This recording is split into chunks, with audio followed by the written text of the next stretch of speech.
بسم الله الرحمن الرحيم. الرحمن علم القرآن، خلق الإنسان علمه البيان. الشمس والقمر بحسبان، والنجم والشجر يسجدان.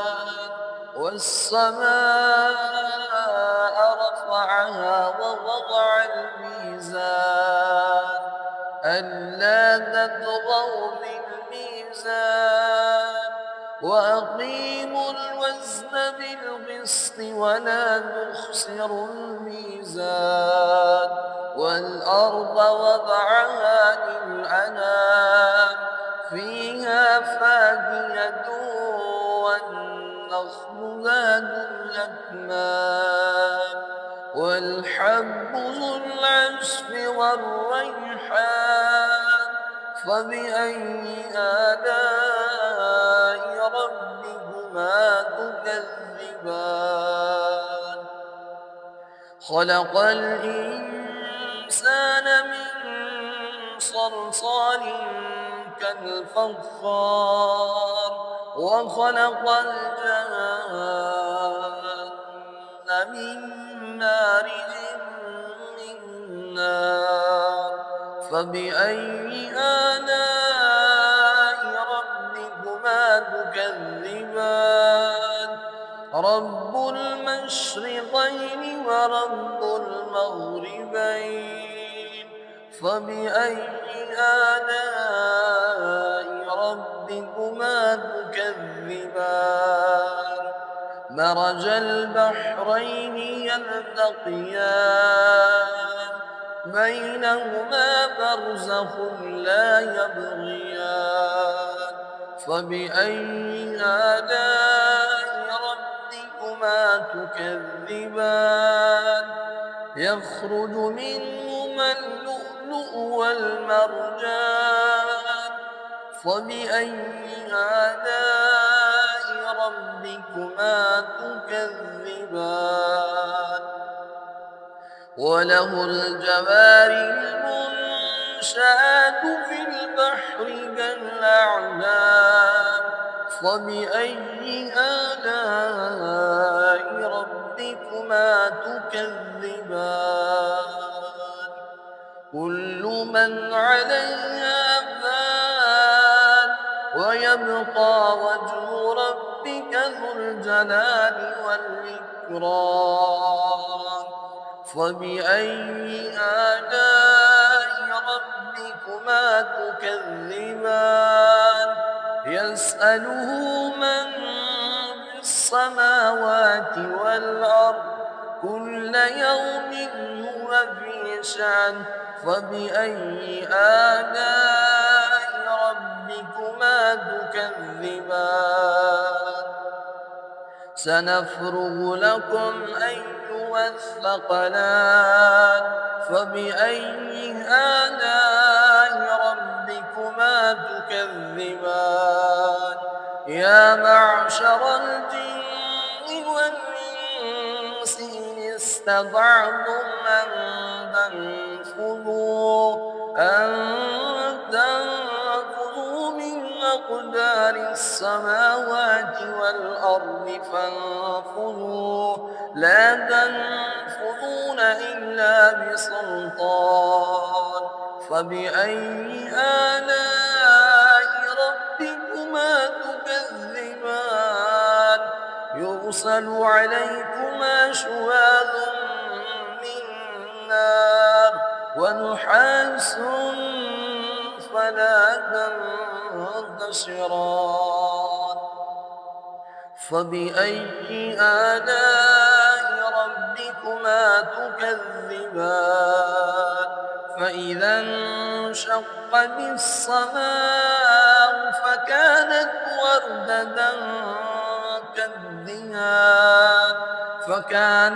وردة كالدهان.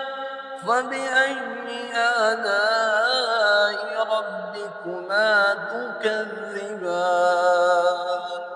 فيومئذ لا يسأل عن ذنبه إنس ولا جان فبأي آلاء ربكما تكذبان يعرف المجرمون بسيماهم فيؤخذ بالنواصي والأقدام فبأي آلاء ربكما تكذبان هذه جهنم التي يكذب بها المجرمون يطوفون بينها وبين حميم آن فبأي آلاء ربكما تكذبان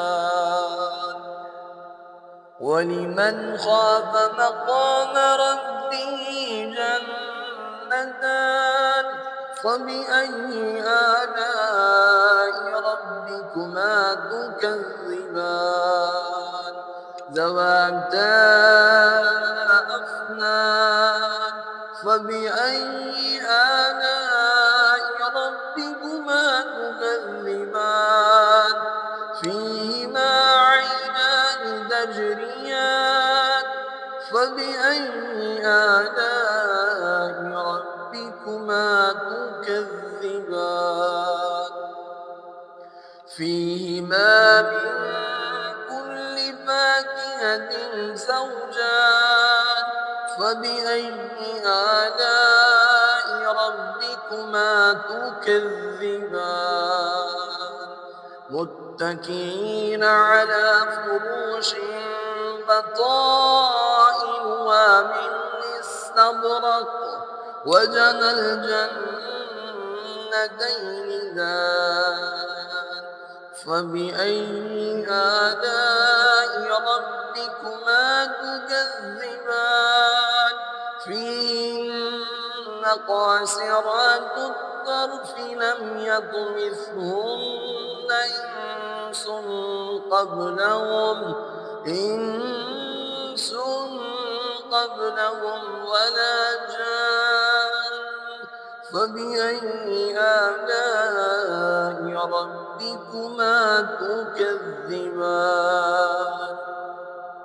كأنهن الياقوت والمرجان فبأي آلاء ربكما تكذبان هل جزاء الإحسان إلا الإحسان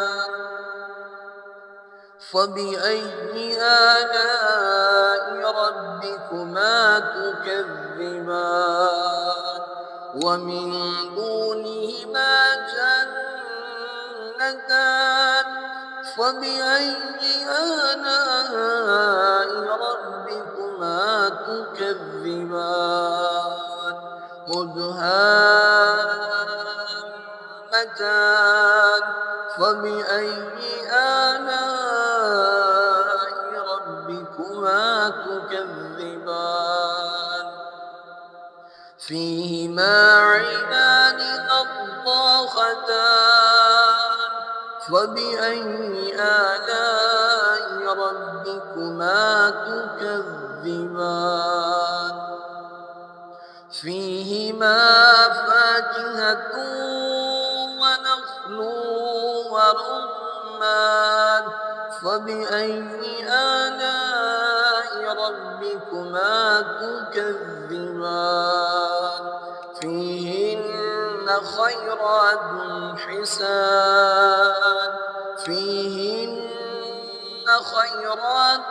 حسان فبأي آلاء ربكما تكذبان حور مقصورات في الخيام فبأي آلاء ربكما تكذبان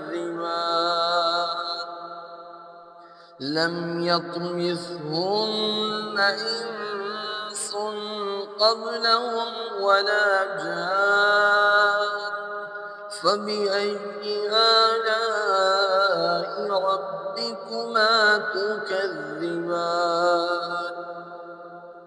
متكئين على رفرف خضر وعبقري حسان فبأي آلاء ربكما تكذبان تبارك اسم ربك ذي الجلال والإكرام